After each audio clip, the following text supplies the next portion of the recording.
This is Awaken to Rise with your host, Patti Palmer Livingston, and guest expert Lisa Barnett. Welcome to Day 4 for Awaken to Rise. We are beginning with special guest Lisa Barnett. Lisa is the founder of AkashicKnowing School of Wisdom, where she has taught thousands of students worldwide to access personal soul wisdom and guidance to transform their life, working directly with their Akashic record.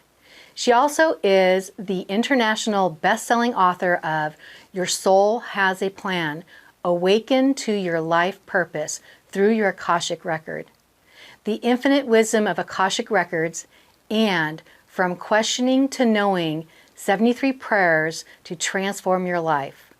With more than 25 years of experience in spiritual healing, Lisa teaches these simple tools which empower individuals to find greater fulfillment, happiness, abundance, and health.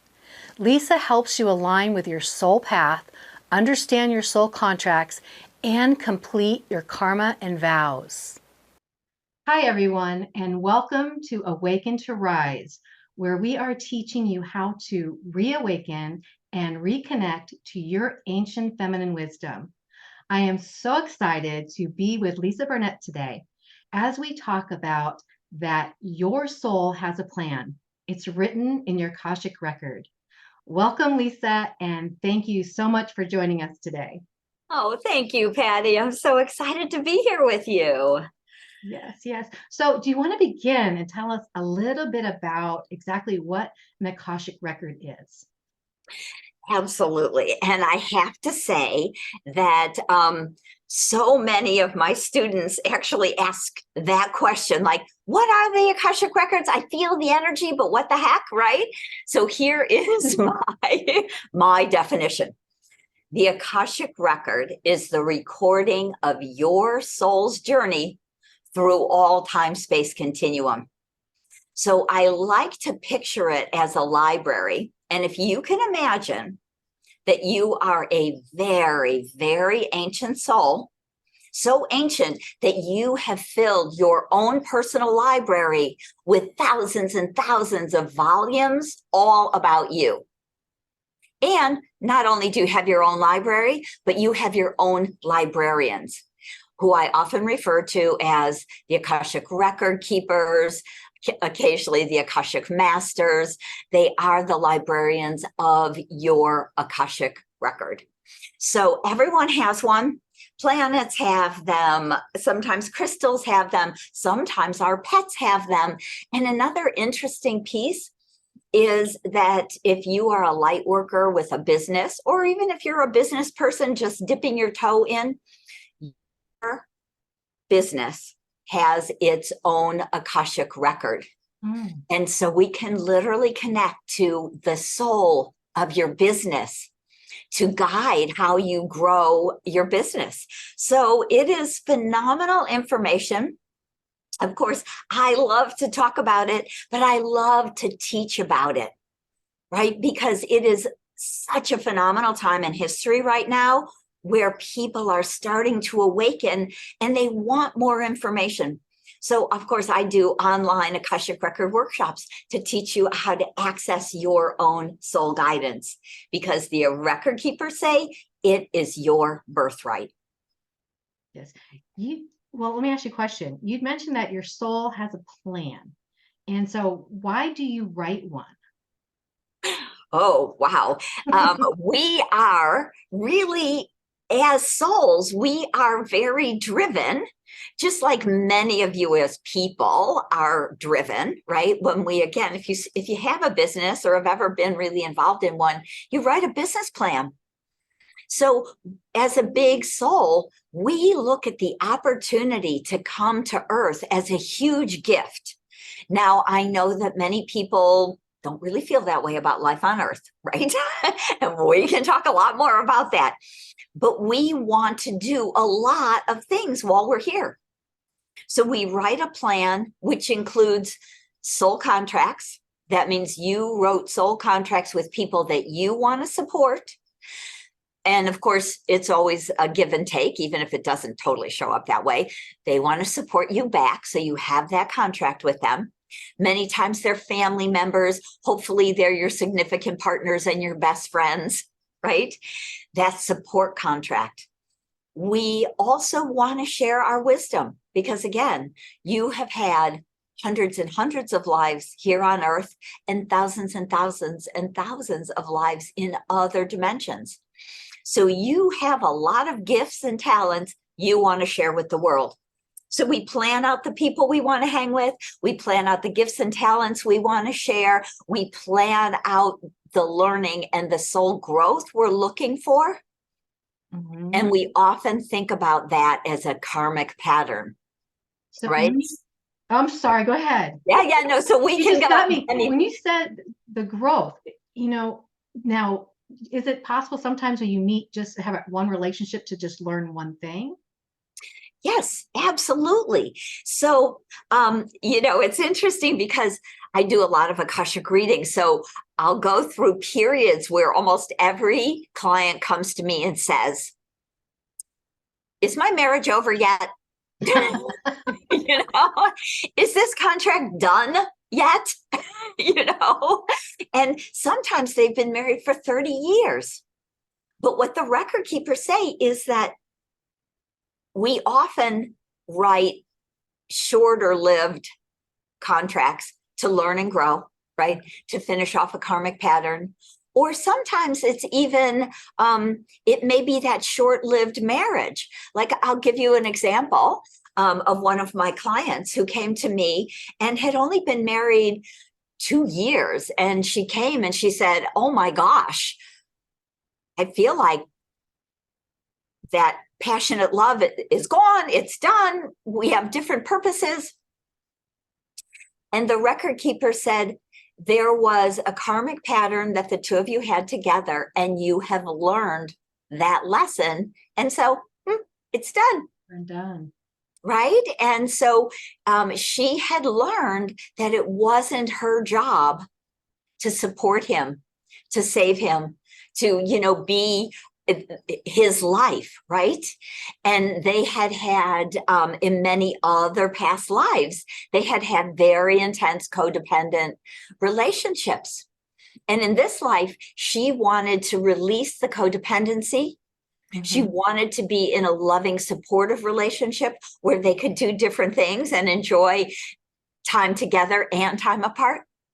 And she felt with that partnership that it was just like glommed onto her. And she was like, I can't do anything. I don't even think I can breathe anymore. I think I made a big mistake. And the record keeper said, you didn't make a mistake at all. It was part of your soul plan. And now you realize I'm looking for a great deep love with independence built in. And support in many ways, but that doesn't mean we're glued at the hip. And that was her desire, right? And so she learned from that short marriage, and luckily she got it. She came and double checked. I really want to make sure I'm not screwing something up and creating more karma. And when she got divorced, she felt like a big weight had lifted off of her shoulders. Wow. Okay, so I have a question about soul purposes. So when you talk about a soul purpose, like that, even that example, which is interesting, do they have that? Is there more that's in the plan, or could yes, could it have taken her longer where she didn't hit all her planned? Meaning, like, well, no. So we're very complicated. Again, you're an ancient soul. And there's so much we want to do. So I always say, or the record keepers always tell me, you don't have one purpose, you have many purposes. Most of us write somewhere around 30, 40, or 50 soul contracts with other people. Now, some of them are pretty simply supportive. And, I always hope that that's your parents, right? That you have supportive parents. Turns out most of us don't, right? We often pick our parents to learn our big lessons, right? So we write a karmic contract with those parents. So again, clients will come to me and they'll say, I had a very abusive father and an alcoholic mother. What the heck was I thinking? That's crazy, right? Right? So, I know many people will resonate with that because we do choose often some of the hardest lessons in a way where we can't escape it, right? You could maybe choose not to marry the alcoholic, partner, but these are your birth parents. And we write them because we're saying, oh, there's so many very big collective contracts on the planet also. So many of the light workers, and every one of you who's listening is a light worker, whether you've ever thought of yourself as that or not, you are. If you're listening to this, let me just say, you have a higher vibe than most of humanity so far, right? And so we're in a process, and it's all about the growth and all about the learning.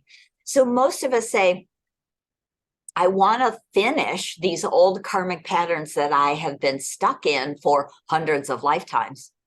And abuse is really one of the big ones that light workers are working on, because we can say, the buck stops here.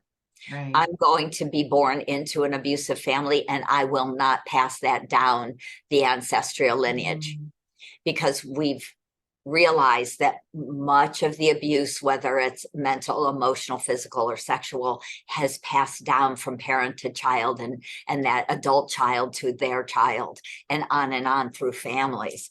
And so the light workers are stepping in and saying, it's stopping here.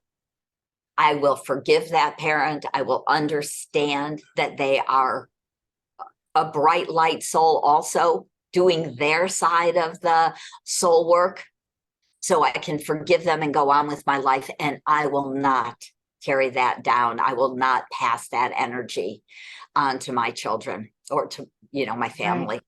That kind of leads me to the next question I was going to ask you about. Does our past lives affect our present life? So, right. So if you imagine when you write your soul plan, you are drawing on all these lifetimes to kind of decide what you want to work on in this lifetime. So the idea is that I'm going to say, okay, I've been a healer in a lot of lifetimes. I have that gift and talent. I'm bringing that gift and talent with me. So I reclaim that energy from these other lifetimes. I also knew that when I came in, I was coming to help support the Akashic record keepers to bring the Akashic wisdom back to humanity. So the interesting story is that these beings of light, had pulled the vibration of the Akash away from Earth during the Dark Ages because people misused it. And so now they tapped on my shoulder, 25 years ago and said, hey, you were one of us. Could you help bring this energy back, anchor this energy back on the planet by starting school? Teaching people how to do this, and of course, supporting them through readings and healings. So I looked at all of those past lives and said, I have that gift. I have that gift. I can bring that here. I've done that before. So when we're called, and kind of another good example of that is when we're called, say, to write a book. So Your Soul Has a Plan is my third book now. And when the record keepers asked me to write the first one, I had 3 toddlers, and I said, what are you nuts? I'm a mother in the suburbs. What do I know about writing a book? And so the record keeper said, you've written many before, come ask us about them. So I opened my own Akashic records, and I would say, show me a lifetime in which I wrote with ease. Show me a lifetime in which I was a published author. Show me these lifetimes and help me to remember and integrate that energy into my life now, so I can do this again without a lot of self-doubt. You're giving me chills. That's so good. Yeah, accessing the Akashic record is a phenomenal empowerment tool for so many things in your life. Yes. Okay, so I have another question for you. When we make soul contracts, do we pick the same souls from lifetime to lifetime? Are they new souls, or how does that work? Right. Oh, great question. So, again, of course, I've done tens of thousands of readings over the years, and I've seen it all. And so some souls seem to like to kind of redo that with a soul that's often from their original soul family. And so they say, hey, let's go back together. And last time you were my spouse. And this time, how about if I'm your mom and you're my kid? And, we work on that forgiveness again, or we work on that, unconditional love thing again as mother and child. We didn't do a great job as, spouses. Let's try this angle and see if we can really remember that we are unconditional love, and we can be that for our children and our spouses and our families. And so some people choose to do a lot of repeating with the same soul again and again. And many of us choose because we have really thousands of soul family members, and we don't just run around with our soul family. We also run around with all sorts of souls that we've been connected with in numerous lifetimes. So most of us are repeating patterns with different souls in different configurations in each life. Okay. So, we do get bored being very ancient. So we often like to mix it up, and or at least mix the relationship up. When you say soul family, what makes a soul family? Right. A great question. So I'm going to tell you the funny story the record keeper told me many years ago. So, right, you have an Akashic Library, and you have Akashic record keepers that keep all of your information for you. And so these are these pure energy beings of light, and they can talk to us, right, or, give us information. And so when I ask them questions, of course, they are just pure light. So they're pure love, and they're very funny. So they tell me these weird, silly stories. That's kind of just a preface to this kind of silly story. But they said, so imagine Source is a high rise in Manhattan. Okay. And all the souls that individuated on, say, one given day hop in the elevator together. And all of those souls are in the elevator, and they shoot down to the ground floor, and they get out of the elevator, and they look at each other and say, who knows what to do? Of course, everybody's like, not me. And so we kind of go, okay, well, what should we do? This is my new family. These are the humans, or they're not humans at that point. These are the souls I'm with, this is my new little soul tribe, or my little family pod. And so we make choices together very often. So you imagine this little group of 25 go out on the sidewalk in Manhattan, and there was, buses and taxis and bicycles and people, and we go, what should we do? And a couple people say, or a couple souls say, let's go for a walk. And we go walking down the street, and at one point we see this huge building. Now it's really different than the 100-story high rise we came out of. This one is only 5 stories, but it's 2 blocks big. It's huge. We're like, let's go check that out. That's different, right? And we go into this, and it's the New York City Library. And so here we are as this soul family of this group of souls. We start to go in the library and read books and talk to the other librarians, and come to understand this is really the galactic Akash. This is the library of everything. And we're so fascinated, we stay. Now, I tell that story because the record keepers told me that I had been an Akashic record keeper in the beginning. So my soul family actually had that experience, went into the library, and stayed for quite a while. We became the librarians for humans on Earth, or other souls traveling through the multiverse. And then we eventually decided to go on our own journey. And so everybody does it different, but that original group of 25 who came down in the elevator, that is your original soul family. And the interesting thing is as we go on and we start to live on planets and more finite dimensions, we actually break into more parts and our soul family grows. So it's kind of interesting. The 25 souls might break into, 2,500 souls. So interesting. they individuate in their own way, and then they all are having their own soul experience. And of course, we're all huge souls. So even though I'm acting like I'm a whole soul, I'm a part of a huge oversoul with all of those past lives of Lisa are all happening right here and now and part of the Lisa oversoul, right? Just like Patti is having this experience as a human on Earth right now, but she has thousands of other lifetimes going on in different realms and dimensions. So we really, I know it's a little hard to wrap. No, I've heard it very well explained. Thank you. And now I can visualize what you're talking about. So that's good. Yeah. So we are these infinite souls, and we have, nice big soul families, and we don't all end up in the same, place at the same time. But most of us do have quite a few, maybe it's dozens, or sometimes we might have hundreds, depending on the work we're doing in a life at any given time. So I think that this time in history is so important.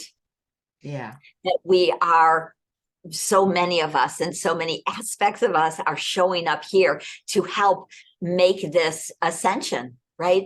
To raise our vibration, to wake up, to be conscious and create a conscious world. Exactly. And that's exactly why we're here right now.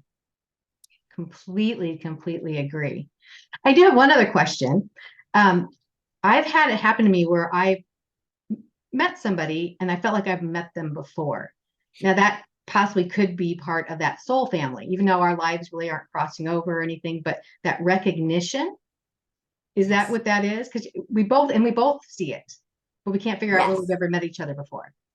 Absolutely. You may not ever have met in this life, but often soul families will really magnetize to each other and have that memory of, I know you because you're like, been one with me. And so yes. And yes, I would say that's most likely a soul family member that you remember, from this long journey. Right. And then we, of course, you may even have known them very well in, say, just your last lifetime or in another more recent past life. So we have some of those memories that might also come up. But I had that experience with my husband when I met him. It was like we were in this bubble, like, oh, there you are. Where have you been?